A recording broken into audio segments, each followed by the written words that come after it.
It's your boy Tay, man. We are back with another video, man. Today we're gonna be covering the Joel Embiid article, man. Listen, all right, Joel Embiid. I'm not gonna lie. I used to, I used to talk trash. I ain't gonna lie. You feel me? But that's what everybody. You feel me? You know what I'm saying? You gonna talk trash about everybody, pretty much, bro. You know what I'm saying? Especially about like the injuries and stuff like that, bro. Like, you would think about like him just pretty much not playing majority of the season and stuff like that. Like same thing with Anthony Davis and stuff like that. Anthony Davis ain't really play that much like one season, but he's been playing pretty consistently recently. But with Joel Embiid is a superstar. I will give credit to where it's due. Joel Embiid is a superstar. However, he's just not the healthiest. You feel me? Um, Recently, he's had a knee injury and stuff like that, and he just recently dropped an article talking about his health and about the 76ers organization. Now, I haven't gotten a chance to read it, but I wanted to go ahead and react to this video right here, and because this person's reacting to the Joel Embiid article. So we're gonna check this out, man, and we're gonna see what's going on, man. So let's go ahead and get to it. The Joel Embiid article has fans going crazy, and just like everything else with him, it's become polarizing. From my perspective, this article is more so for the diehard fans of Embiid, people who want to know more about him off the court rather than just the casual Sixers fan who just wants to talk and watch basketball. I thought it was a great piece of journalism, refreshing content considering the usual Embiid discourse is just kind of toxic at this point. Honestly, the parts of the article that stick to my brain the most are not even about the sport or about his future with it. For the first time ever, you really understand how Embiid operates as a human and why and how he got to the point that he's at. Last season, I was really frustrated with Embiid in terms of body language, being late, whatever, but with this information, it seemed like last season was really just a breaking point for him as a human. Mentally, he just wasn't in a great place with the injuries and just everything. I think Hmm. one of the reasons I really care for Embiid is although he hasn't been perfect, he really has put in a ton of effort off the court basketball wise. Maybe he always wasn't working on the right things, but I think he really tried and cared and did what he believed would take him to the top. And of course, I just respect him turning the Sixers around. Despite him not, reaching the promised land, Hey, facts though. Joel Embiid, honestly, bro, he the main reason why the 76ers been even relevant for the past few years since he's been there. What he had Ben Simmons, first couple seasons. Um, James Harden game there. Now they got Tyrese, which Tyrese is a bucket as well. But you know what I'm saying? Without Embiid, Tyrese, he's not gonna be able to carry the team. You feel me? But Tyrese is definitely a bucket. Well, they got Paul George, but Paul George recently just got injured off a workout. You know what I'm saying? Doing workouts and stuff. So Paul George isn't really. He's another superstar player, but he's old. He's getting up there in age, and he's just going off of injuries right now. So yeah, bro. But honestly, bro, like when you think about the 76ers, bro, you thinking about Embiid, and then you'll probably think about Tyrese Maxey and stuff. So yeah, bro, Embiid is definitely a bucket, bro. I think he's averaging like 30 in his career. I looked at the top 100 players, and it was talking about he averaged like 30 in his whole career. But that's tough, bro. Like that's crazy. Like that's crazy points right there, bro. 30 plus points per game. It's crazy work, bro. So yeah, Embiid is definitely a top player for sure. Especially if he can get back healthy, bro. He's definitely up there with Jokic and them. So definitely you know what I'm saying. If y'all trash talking him and whatnot, bro, just trash talking anybody in general, bro. Like you never know what's going on in people's life. Like he said in the video, he's definitely dealing with mental things, especially with like injuries and stuff. Like you want to be there for your team and for your city and stuff like that, but you just can't because you're injured and stuff. So I'm seeing like things about his knee and stuff. Like his knee looks really bad and things like that. Like I said, I haven't really looked into it for real. But yeah, bro. So Can also admit that the Sixers were poverty before he came and also poverty when he's out of the lineup. Hopefully next season we finally take a step in the right direction in terms of being competent without Embiid in the lineup whenever he's hurt or whatever. And I also respect that he played through pretty much anything. I always have said in past seasons, yeah, we facts. talk about will he be healthy? Probably not, but at the He's same playing time, through we it all though. know he's going to play on whatever injury it is in the playoffs. Yeah. And maybe if he took care of his body right from the start of his career, health wise, he would be in a better place right now. But with where he was at mentally, it's very understandable why he wasn't perfect or ever has been perfect in that aspect. Once you read and think about it, you realize he's a flawed human, just like all of us. I mean, straight up, he seems like one of the worst communicators in the history of life.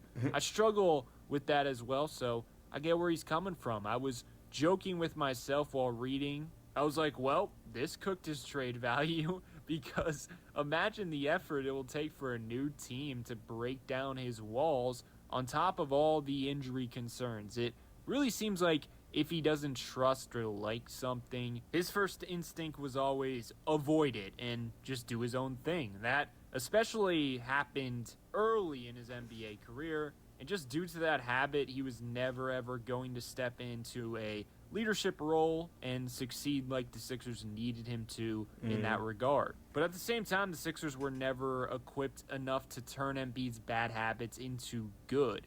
It's kind of unexplainable what I mean, but take the Jameer Nelson part of the article. For example, somehow, some way, he was able to manage to get Joel into therapy. That could not have been easy. However, he was Facts. able to earn the trust of Embiid to get him there. That is what he needed as soon as he got to the NBA. That is how the Sixers should have operated in terms of navigating his early career injuries, but at the same time, it just feels like a once in a lifetime impossible situation to navigate for either side. I see people blaming the Sixers, Joel Embiid, and I don't think either are 100% to blame. I think each and every person had their faults. Embiid Hey, that's a fact though.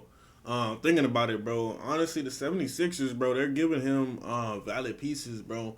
You know, they started off with Ben Simmons. Ben Simmons ended up being a bust, you know what I'm saying? Don't even know where he's at. I think he's on the Nets actually. But yeah, bro.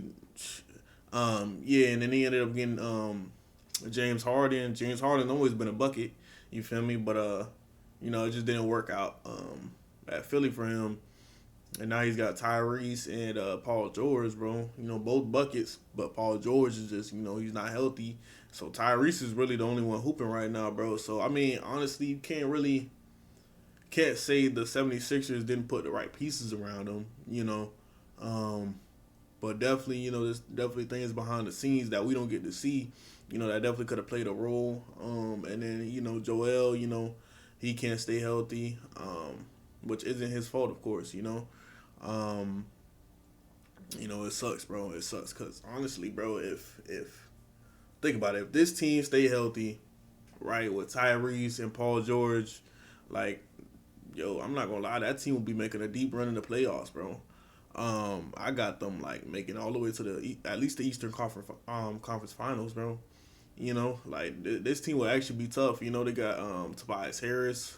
I'm not too familiar with the damn bench players, bro. I don't even know, but I know they got Tobias Harris on there at least. So I think he's still on the team, is he? I don't know. But yeah, bro. So like they giving him valid pieces. It's just, you know, the health of the whole team.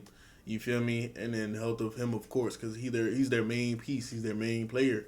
Besides Tyrese, I think Paul George would probably be their third option, of course, because, you know, he's getting up there in age. You feel me? But Embiid will be their main, you know what I'm saying, scorer. That person that gets them that bucket that puts them over the top. But, you know, unfortunately, he's not always able to play. But like I said, that's not his fault. was nowhere near perfect when he was drafted, and the same goes for the state of the Sixers franchise. Joel Embiid was a young, broken adult dealing with his brother's death, moving to a new country, injuries, but also confidence issues on and off the court. Yeah, bro. Dealing with a death, bro. Yeah, that definitely put a toll on him too. Um, Not just that, but also moving to a new country, like he said, bro. That's like that'll shoot your confidence down. You feel me? Like, you know what I'm saying? Like you balling up on all these people, you know what I'm saying, in a different country, you come into a new one. This is where, all the top players are. You in the NBA now. And now you gotta I mean, of course there's people all from all, you know what I'm saying, different parts of the world, but you know what I'm saying? You just kind of come in, just kind of like you're little nervous and stuff like that, of course, bro. So, but it looks like he's gotten a little past that little confidence. At least at one point, he did get a little past the confidence part, because he was dropping like 70 pieces. You know what I'm saying? Going crazy. But now, it just seems like he lost all that confidence because of his injuries. Like he's probably holding himself back when he's playing because he's afraid he might get injured, bro. So it sucks, bro. It sucks, bro. This is why you definitely just like don't be trash talking people. You know what I'm saying? I definitely take this into consideration as well, bro. Because like stuff like this could be happening you have no idea about. You feel me? Like I didn't even know. I didn't even know his brother passed away. You feel me? Like that grief is something you could be dealing with for years, bro. So, yeah, bro, that sucks, man. Court. The dude barely believed in his ability on the court. He legit thought he was just a defensive player. Of course he's not going to listen or do things the right way. That's just life. Low-key, you need to fail and be dumb to grow. I will say I really hope Embiid realizes at times he came across as kind of a hypocrite. Hey, bro, I hold will on, bro. say I really I know y'all seen that jaw dunk, bro. That man was about to lay it hope on him, Embiid bro. realizes at Look at times he came across as golly, bro. Hey, bro. If he finished that clip, that would have been a crazy clip. But that was a good block, kind bro. of a hypocrite, which again, I feel like at some point everyone has been in their life. It's just if you're willing to Damn. accept it and grow from it. One of the themes was him feeling abandoned, and if he feels done wrong, one mistake, he eliminates you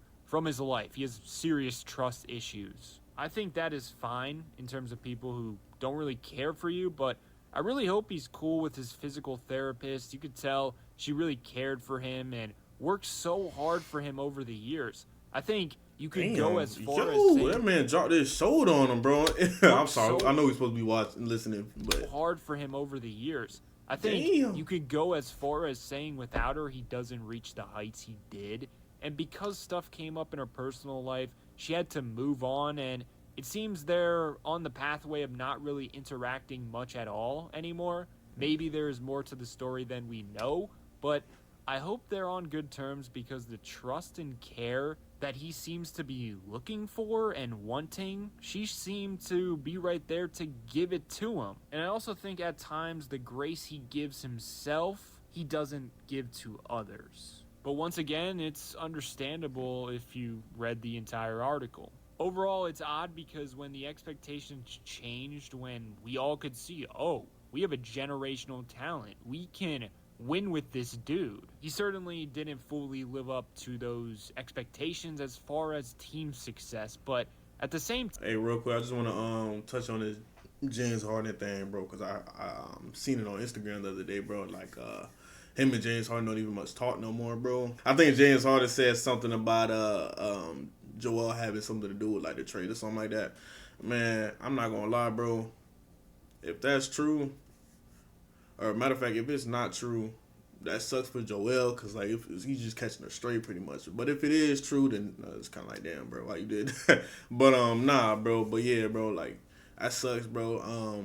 Like I said, they're not talking no more. I guess something must have happened. It's probably something else behind the scenes that we don't know about, of course. But yeah, bro, that sucks, man. time after this article, you realize he's such an improbable story, an impossible story from a Sixer perspective. Him reaching the heights he did really feels like a 0.5% outcome. I don't think that gets acknowledged enough, and that's a sad thing about his career, his upbringing, where he came from. He was an underdog to start who grew into a star. And he's also a superhuman in terms of being 7 foot, and you get what I'm saying. So I think it's easy to really forget that he had that underdog journey and appreciate it. It's crazy to say, but to me, he reached his fullest potential, or at least close to it, as a basketball player. Now, if you watch basketball just for rings, you can certainly call him a quote-unquote loser. But in my opinion, if you really take in what you read, you'll realize at the same time he's one of the biggest overachievers as well. I mean, let's just be real. What he walked into, where he was at in life mentally, he was expected to fail and should have. I mean, think of all the failures over the process era: Ben Simmons, Markelle Fultz, Zaire Smith, and of course, those individuals deserve blame, but at the same time, the organization plays a part in steering talent in the right direction. And for the most part, over the years, just like we say Embiid should have been better, Ben Simmons, whoever, the Sixers themselves from top to bottom should have been better. Everyone could have been better, but the reality is they just weren't. And honestly, I just don't think they were built to be better. I hope Embiid just takes his time coming back. I think everyone has realized we're probably at the point where a championship is not a realistic expectation. And I think in the past, that expectation really resulted in Embiid making poor decisions in terms of playing through injuries. I think it's safe to say he should not have played in that Knicks series. And last season, probably right now, he's experiencing the effects of that decision. So overall, just take your time, and if you're never right to play, it's okay. That's all I got. Let me know your thoughts below. Hey man, this is good stuff, bro. Yeah, bro. Definitely take your time when you're healing and stuff like that, bro. This goes for everybody. You feel me? Especially if y'all playing sports, bro. Take y'all time with the healing, bro. I know, like for example, Joel, bro. Like he getting older and stuff like that, but like he said at the end of the video, bro, if you don't get better, bro, it's all good, bro. Like especially if you still dealing with stuff mentally, bro. Definitely take that time just to step back, bro. Go to the ones that love you and stuff like that, bro, because I know it could be real hard, especially when you got like a whole city depending on you and stuff. It could definitely get real stressful, and you know that anxiety kick in and stuff, and then you know you're still dealing with injuries, so it's like, damn, like you can't even do nothing about it, bro. So definitely, bro, lean on those ones that love you, man, and you know, prayers out to you and your family, especially with the loss of your brother and stuff, man. So definitely do your thing with the healing up, bro. And hopefully you can get back on that court as soon as possible, bro. Because Joel is a bucket, bro. All right, we're gonna chill out on the Joel Embiid trash talk. You feel me? You know what I'm saying? Joel Embiid is a W, man. He's a W superstar, bro. But yeah, man. So make sure y'all like, comment, subscribe, man. Share the video with your grandma, auntie, uncle, everybody, man. Let's blow up, man. But yeah, man, I'm gonna catch y'all in the next video. Let's get it.